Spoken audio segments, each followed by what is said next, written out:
Welcome to this tutorial of Foobar 2000. We're going to show you how to download it, install it, and install the necessary components to make the output a lot more musical and a lot more clean. First of all, you're going to download Foobar 2000 via their website, foobar2000.org. You can download it, it's completely free, and installing it is just clicking next, next, next, and eventually finish. We're not going to run it right now because first we're going to install all the necessary components. It's on their website as well.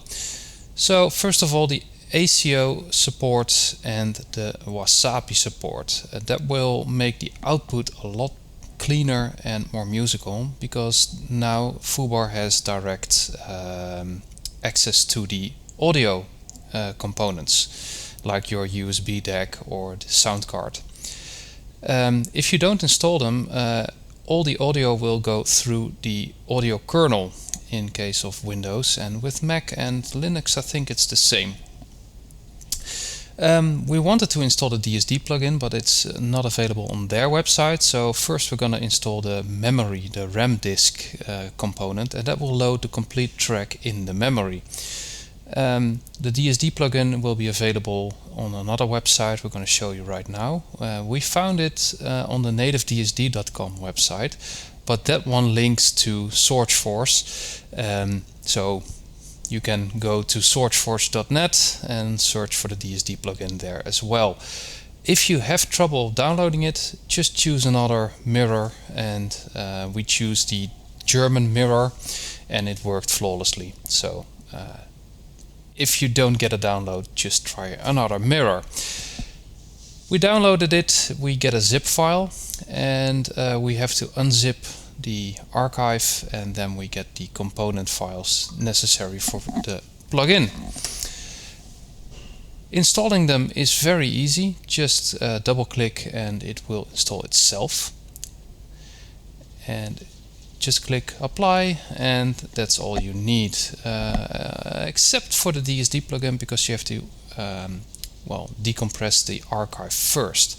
So we say decompress it right here in the separate folder. Double click the two component files, because one is for the processing and the other one is for the output, and that's that for the DSD plugin. It's very easy.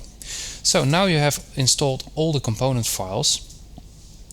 And now we can go with the rest of the setup. We changed the layout to show all the tabs and the visualizations, but that's a matter of taste. If you don't like that, you don't need to. Now we go to the preference tab, check the media library. In our case, we had some folders still mounted, so we removed them.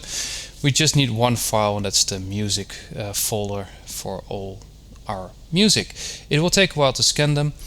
All the bold, all the third-party components are bold, as you can see here: ACO, DSD, RAM disk, Wasabi plugin, everything. So you can see what you have installed.